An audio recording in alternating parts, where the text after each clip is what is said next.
بسم اللہ الرحمن الرحیم نحمدہ ونصلی ونسلم علی رسولہ الکریم اما بعد۔ مرکز اہل سنت جامع اکبریہ میاں والی سے درس مثنوی مولائے روم کا 44واں سبق یا درس آپ کے سامنے پیش کیا جا رہا ہے۔ اللہ سے دعا ہے کہ اللہ تعالیٰ ان صاحب کمال پاک باز ہستیوں کے صدقے ہمارے حال پہ رحم فرمائے اور ہمیں بھی ان کے نقش قدم پہ چلنے کی توفیق عطا فرمائے۔ کل کا درس اس میں تھا کہ ایک وقت تک سالک کو پیر کی یا شیخ کی معیت چاہیے جب تک اسے ضرورت ہوتی ہے۔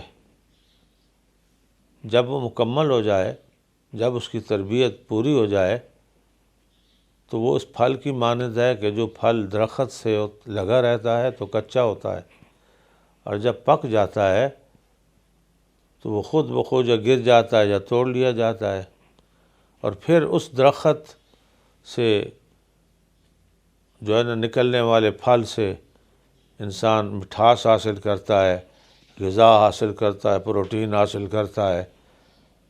آم بھی کو دیکھ لیجئے کہ آم اتنے تک اس کا تعلق درخت سے مضبوط ہوتا ہے جب وہ کچا ہوتا ہے، اور اس کی ڈنڈی بھی مضبوط ہوتی ہے جب تک وہ پکتا نہیں ہے، اور جب پک جاتا ہے تو پھر اس کی ڈنڈی بھی کمزور رہ جاتی ہے، اور وہ وقت آتا ہے کہ وہ خود اپنا تعلق درخت سے توڑ لیتا ہے۔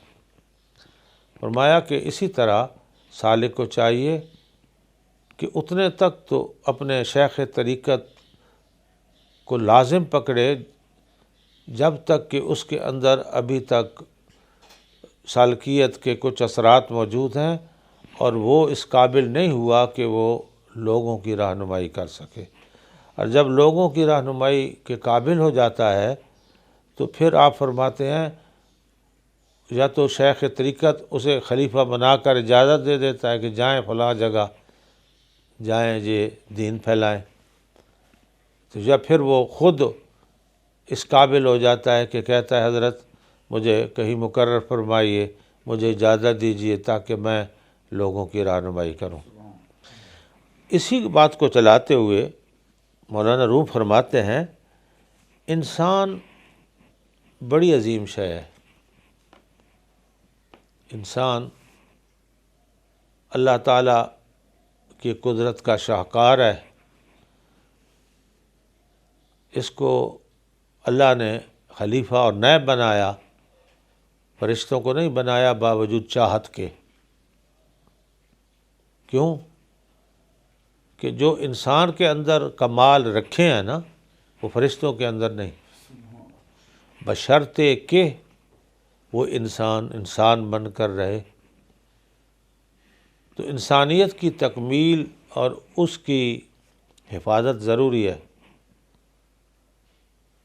یہ علیحدہ بات ہے کہ ایک انسان اپنے آپ کو ذلیل و خوار کر دے، شریعت سے انحراف کر لے اور ایسے کام شروع کر دے جس کی وجہ سے اس کی عظمت مخلوق کے نزدیک بھی گھٹ جائے اور اللہ کے نزدیک بھی گھٹ جائے۔ تو اس میں انسانیت کا قصور نہیں ہے، اس میں اس کے اعمال کا قصور ہے، جو اعمال اس نے اختیار کر رکھے ہیں۔ مولانا فرماتے تو جکے تو نیستی ہے خوش رفیق، تو جکے تو نیستی ہے خوش رفیق، بلکہ گردونی و دریائے عمیق، تو ہی رفتت کے فی ست تو است، کلزم است و غرق گائے ست تو است۔ آپ فرماتے ہیں اے انسان تو اکیلا نہیں ہے، تو یہ نہ سمجھ کہ میں ایک اکیلا انسان ہوں۔ فرمایا تیرے اندر اللہ تعالیٰ نے لاکھوں کلزم رکھے ہیں، جس طرح ایک آسمان کے اندر بے شمار ستارے ہوتے ہیں، اللہ نے تیرے اندر بے شمار صلاحیتیں رکھی ہیں، اور تو ایک قدرت کا دریائے عمیق ہے۔ تو ای رفتت کے نوست تو است، تو وہ شخصیت ہے کہ تیری شخصیت سے 900 گردوں کے ستارے گھومتے ہیں۔ تو وہ شخصیت ہے آسمان کے اندر جو ایک ستاروں کا جو ہے نا نظام بنا ہوا ہے، بے شمار سیارے گھوم رہے ہیں، فرمایا تو بھی اللہ کی قدرت کا آسمان ہے، اور تیرے اندر بھی بے شمار قدرت کے ستارے تیرے آس پاس گھوم رہے ہیں۔ خود چے جائی حد بیداری و خواب، دم مزن واللہ عالم بالصواب۔ آپ فرماتے ہیں پھر بیداری کی وسعت کا کیا ٹھکانہ، اس میں کچھ کہنے کی گنجائش نہیں ہے، اس کو اللہ ہی بہتر جانتا ہے کہ اللہ نے تیرے اندر کیا خزانے رکھے ہیں۔ دیکھیے نا، حضرت آدم کو مسجود ملائکہ بنایا تو وہ تنہا آدم نہیں تھے، بلکہ وہ اللہ کی قدرت کا شاہکار تھے، اللہ کا خلیفہ تھے۔ پھر اللہ نے ان کے اندر وہ تمام مافوق الفطرت طاقتیں اور علم عطا رکھ دیے جنہوں نے فرشتوں سے بھی ان کو فوقیت عطا کر دی۔ تھوڑا سا واقعہ آپ کو سنائے دیتا ہوں، کیونکہ اکثر آدمیوں کو پتہ نہیں ہے کہ جب حضرت آدم کو اللہ تعالیٰ نے خلیفہ بنانا چاہا تو پھر فرشتوں نے اعتراض کیا، اے رب کائنات، ہم تیری تسبیح کرتے ہیں، لاتعداد تسبیحات کرتے ہیں، کتنے زمانے سے تیرے حضور سجدہ ریز ہیں، تو یا اللہ تو ہمیں اپنا خلیفہ بنا دے، نئے خلیفے کو بنانے کی کیا ضرورت ہے؟ پھر انہوں نے جو کہا، یسفک الدماء، یا اللہ یہ تو انسان لڑے گا، جھگڑے گا، لوگوں کے خون بہائے گا، فساد کرے گا، دنگے کرے گا، تو ہمیں ہی خلیفہ بنا دے، ہم تیرے تسبیح میں لگے ہوئے ہیں اور ان چیزوں سے پاک ہیں۔ تو اس کے جواب میں اللہ نے کیا کہا، اعلم ما لا تعلمون، اے فرشتو، جو انسان کے خلیفہ بنانے میں حکمتیں ہیں وہ حکمتیں تم نہیں جانتے۔ پھر بھی وہ مطمئن نہ ہوئے، تو پھر اللہ تعالیٰ نے آدم علیہ السلام کی فوقیت ثابت کرنے کے لیے علم آدم الاسماء کلہا ثم عرضہم علی الملائکہ، اللہ نے تمام اشیاء کے نام نہیں، نام کے ساتھ ان کی حقیقتوں سے بھی آدم علیہ السلام کو آگاہ کیا، کل چیزوں کا علم اللہ نے عطا فرمایا۔ پھر فرشتوں سے کہا، آدم علیہ السلام سے تم سوال کرو، میں بھی سوال کرتا ہوں۔ تو پھر کیا ہوا؟ خلاصہ، کیونکہ میرا درس آگے جانا ہے، خلاصہ یہ کہ جب اللہ تعالیٰ نے فرشتوں سے پوچھا تو فرشتوں نے تو کہا، یا اللہ تو ہی جانتا ہے، ہم نہیں جانتے ان چیزوں کے نام، ان چیزوں کی حقیقتیں۔ تو پھر آدم علیہ السلام سے پوچھا گیا تو انہوں نے ایک ایک چیز کی حقیقت کو بھی بیان کیا، اس کی ماہیت کو بھی بیان کیا۔ حقیقت یہ ہے کہ آپ آج کل کا دور سمجھ لیں، آج کے دور کی مثال دیتا ہوں کہ یہ جناب لائٹ ہے، یہ کیمرہ ہے، یہ جناب آج کل کی بجلی ہے، یہ فلاں چیز ہے، جو آج کل کی ایجادات ہیں، جو آج کل کے زمانے میں کی جا رہی ہیں۔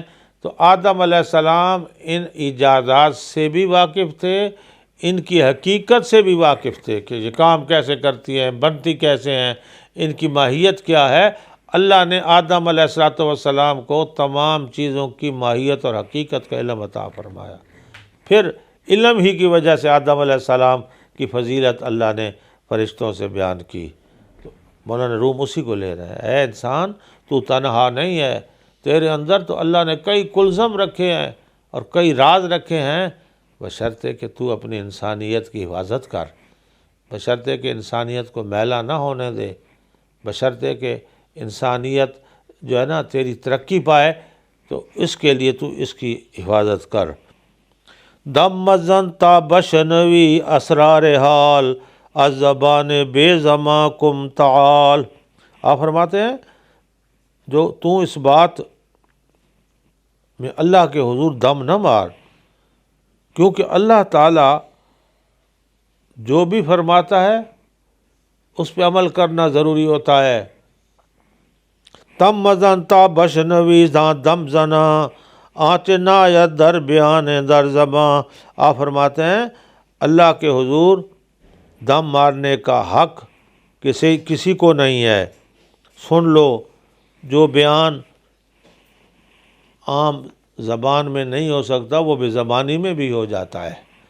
مقصد ہے کہ اللہ نے جو تمہاری ذمہ داری رکھی ہے نا، تو یہ نہ کہو کہ ہو نہیں سکتی، میں کر نہیں سکتا۔ ہمارے یہ عذر ہوتے ہیں نا، کہ نماز نہیں پڑھ سکتا، جناب میں بیمار ہوں، میں روزہ نہیں رکھ سکتا۔ فرمایا یہ تو اللہ کے حکم کی روگردانی ہے۔ اللہ کہتا ہے روزہ رکھو، تم کہتے ہو میں نہیں رکھتا۔ اللہ کہتا ہے تم نماز پڑھو، تم کہتے ہو ہم نہیں پڑھتے۔ تو یہ تو اللہ کے حکم کی نافرمانی ہے۔ فرمایا تو وہ تو ایسی درگاہ ہے جس میں دم مارنا ہی کفر کے مترادف ہے۔ دم مزن تات دم زند بیر ترو آشنا بگزار در کشتی نو۔ فرمایا تو جو ہے نا کتنے تک کشتی نو کا انتظار کرتا رہے گا، کتنے تک تو اس کا انتظار کرے گا کوئی آئے اور مجھے رستہ دے، کوئی آئے مجھے حقیقت سے آگاہ کرے، آئے کوئی مجھے سکھائے۔ فرمایا تو خود کشتی نو بن جانا تاکہ لوگ تیرے سہارے پار ہو جائیں۔ فرماتے ہیں کہ بڑی اچھی مثال ہے کہ اگر انسان ساری عمر کشتی نو کا جو ہے نا انتظار کرتا رہے، وہ آئے گی، کوئی مجھے ہادی ملے گا اور پھر وہ مجھے سکھائے گا اور پھر اس کے بعد میں جاؤں گا اور لوگوں کو بتاؤں گا۔ فرمایا اس انتظار کو چھوڑ، اٹھ اللہ کی طلب میں نکل، سمجھے نا، خود کشتی نو بن تاکہ لوگ تیرے سہارے پار لگیں۔ پھر آپ فرماتے ہیں کہ نوح علیہ السلام نے اپنے بیٹے کو جو دعوت دی تو وہ دعوت کیا تھی اور اس کا انکار کیا تھا؟ مولانا فرماتے ہیں ہم کنانے کا آشنا میں کر دو کہ نخواہم کشتی نورا دو۔ نوح علیہ السلام کا فرزند کنام کیوں گمراہ ہوا؟ کیوں کہ اس نے اپنے والد کا وہ حکم نہ مانا جو اللہ کا حکم تھا، اور پھر غرق ہوا۔ ہی بیادر کشتی بابا نشیں تا نگر دیگر کے طوفان اے مہیں۔ حضرت نوح علیہ السلام نے بیٹے سے کہا کہ آ میری بات مان اور میری کشتی میں سوار ہو جا، سمجھے نا، تو ڈوبنے سے بچ جائے گا، آ تو میری اطاعت قبول کر۔ تو اس نے کیا گفت نئے نئے آشنا آموختم من بجوز شمع تو شمع آفروختم۔ تو مولانا روم کہتے ہیں اس نے کہا میں تیرنا سیکھا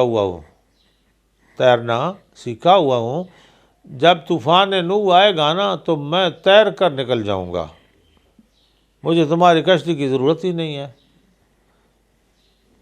ہی مکن کی موج طوفان بلاست دست و پائے آشنا امروز لاست۔ نوح علیہ السلام نے کہا کہ یہ جو طوفان ہوگا نا وہ اتنا بھیانک ہوگا کہ وہاں تیرنا کام ہی نہیں آئے گا، وہاں اس کی لہریں تجھے غرق کر دیں گی۔ تو اپنے علم پر اور اپنے تیرنے پہ ناز نہ کر۔ بعد کہ رست و بلائے شمع کش جز کے شمع حق ہمیں باید خاموش۔ پھر نوح علیہ السلام نے کہا وہ صرف طوفان نوح نہیں ہوگا بلکہ اس کے ساتھ تو اندھیریاں ہوں گی، اس کے ساتھ تو کڑکیں ہوں گی، اس کے ساتھ تو جو ہے نا اللہ کے عذاب کی جو ہے نا ساتھ ہی قسموں قسموں کے وبائیں ہوں گی، تو ان کا مقابلہ نہیں کر سکتا۔ باپ کی بات مان لے اور کشتی نوح میں سوار ہو جا۔ ہی مکن کے کوئے کاست این زماں، جو زبیب خیش را نداند ہماں۔ اس نے کہا ابا جان میں تمہاری بات نہیں مانتا، میں اس جودی پہاڑ کے اوپر چڑھ جاؤں گا، یہ بہت بلند پہاڑ ہے تو میں بچ جاؤں گا، لیکن تمہاری بات نہیں مانوں گا۔ خوش نگایت گفت تو ہرگز مرا، من بر تو ہم تو در ہر دو سرا۔ اس نے کہا میں تیری بات ہرگز پسند نہیں کرتا کہ میں اللہ کی توحید کو قبول کروں اور تیرے احکامات کو قبول کروں، مجھے یہ منظور نہیں ہے۔ پھر کیا ہوا؟ مولانا کہتے ہیں سمجھے نا، نیستم مولود پیرا کم بناز، نیستم والد جوانا کم گراز۔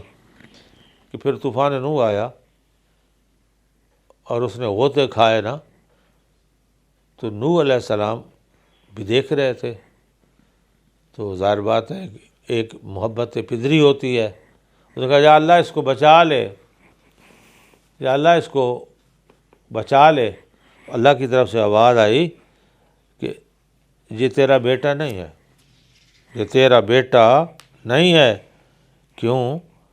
کہ اس نے تیرا کہنا نہیں مانا اور حق کے رستے کو قبول نہیں کیا، حق کے رستے کو قبول نہیں کیا۔ آپ جو مولانا اسے خلاصہ نکالتے ہیں، کہتے ہیں ہم چنی میں گفتگو پندے لطیف، ہم چنی میں گفتگو کہے، اللہ کی طرف سے آیا کہ یہ تیرا بیٹا نہیں ہے، اس کے لیے ہرگز دعا نہ مانگ۔ تو پھر کیا ہوا کہ نوح علیہ السلام نے اللہ کے حضور عاجزی اختیار کی، یا اللہ یہ مجھ سے غلطی ہو گئی کہ میں نے اس کی سفارش کر دی، یا اللہ میری مرضی وہی ہے جو تیری مرضی ہے۔ اس پہ مولانا لاتے ہیں، اس نقطے پہ مولانا آپ کو لاتے ہیں کہ جب تک سارے پیوند، سارے رشتے، سارے تعلق اللہ کی محبت پہ قربان نہیں ہوں گے نا، اتنے تک معراج انسانیت حاصل ہو ہی نہیں سکتی۔ قرآن بھی یہ کہتا ہے نا کہ اے نبی انہیں فرما دیجئے کہ یہ تمہارے ماں، یہ تمہارے باپ، یہ تمہاری اولادیں، یہ تمہارا رشتہ و پیوند، یہ تمہارا تجارت کا جو ہے نا کاروبار، یہ جو ہمارا وطن، تمہیں اللہ اور اللہ رسول سے زیادہ پیارے ہوئے تو پھر جو ہے نا انتظار کیجئے تم پر اللہ کا عذاب آ جائے۔ اللہ کی محبت اور اللہ کے رسول کی محبت تمام رشتہ و پیوند سے زیادہ ضروری ہے۔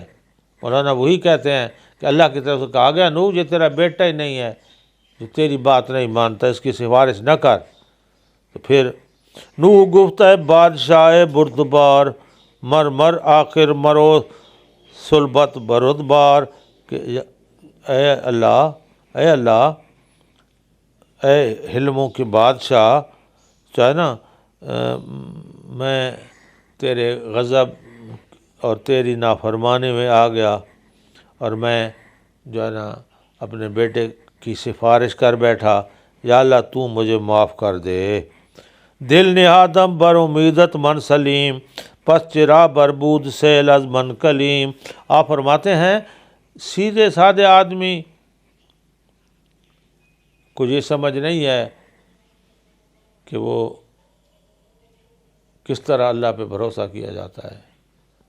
یا اللہ میں نے تیری ذات پہ بھروسہ کرتے ہوئے اسے دعوت دی تو اس نے قبول نہیں کی، اب یا اللہ جو مجھ سے خطا ہوئی ہے تو معاف کر دے، چونکہ دندان ترا کرم افتاد۔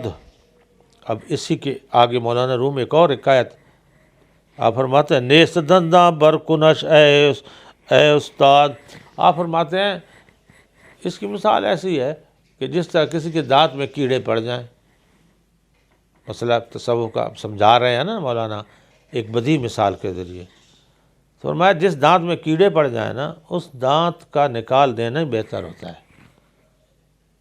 کیوں بہتر ہوتا ہے؟ مولانا خود بتاتے ہیں، تاکہ باقی تن نہ گردد زار ازو گرچہ بوداں تو شبد بیزار ازو۔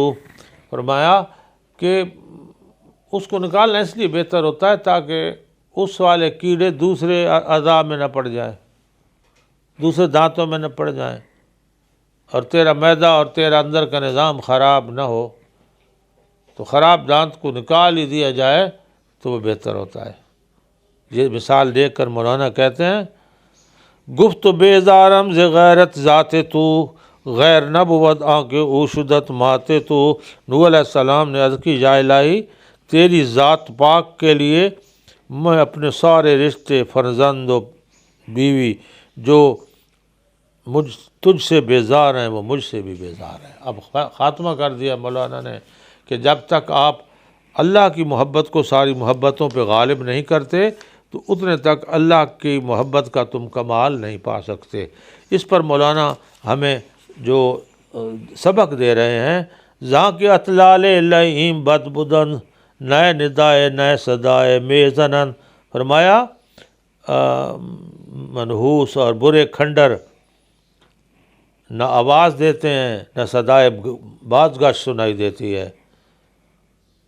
اے انسان تیری صدائے بازگشت جب تجھے سنائی دے تو پھر سمجھ لے کہ تو مقبول ہے خدا کا۔ بندہ بھی کہتا ہے نا، یا اللہ یا اللہ یا اللہ یا اللہ، پھر ایک وقت آتا ہے کہ اللہ کی طرف سے بھی آواز آتی ہے، اے میرے بندے اے میرے بندے اے میرے۔ یہ صدائے بازگشت ہے۔ صدائے بازگشت ایسا اس کو کہتے ہیں کہ آپ کسی بند چیز میں زور سے آواز نکالے تو وہ لوٹ کے واپس آتی ہے، اس کو صدائے بازگشت کہتے ہیں۔ فرمایا بندے کا وہ مقام ضرور آتا ہے کہ اس کو اپنی صدائے بازگشت سنائی دیتی ہے۔ اے انسان تو اللہ تعالیٰ کی قدرت کا ایک شاہکار ہے، اے انسان تو اللہ تعالیٰ کی قدرتوں کا آئینہ ہے، اے انسان تو اللہ تعالیٰ کی ذات کا خلیفہ ہے، لیکن اپنے اندر وہ صلاحیتیں صرف کر اور وہ صلاحیتیں اپنا جو ایک انسان کی کاملیت کے لیے ضروری ہیں۔ اللہ تعالیٰ ہمیں وہ عمل کرنے کی توفیق عطا فرمائے جو انسانیت کے لیے ضروری ہے۔ وآخر دعوانا الحمدللہ رب العالمین، الحمدللہ رب العالمین والعاقبۃ للمتقین والصلاۃ والسلام علی رسولہ محمد وآلہ وصحبہ اجمعین۔ یا اللہ یہ درس جو مولانا روم نے ہمیں عطا کیا، یا اللہ جو ہے اپنی سچی محبت عطا فرما، اپنے محبوبوں کی سچی محبت عطا فرما، ان کے نقش قدم پہ چلنے کی توفیق عطا فرما، ان کی تعلیمات پہ عمل کی توفیق عطا فرما۔ اللہم انصر من نصر دین محمد صلی اللہ علیہ وسلم ربنا وجعلنا منہم واخذل من خذل دین محمد صلی اللہ علیہ وسلم ربنا ولا تجعلنا منہم اجمعین۔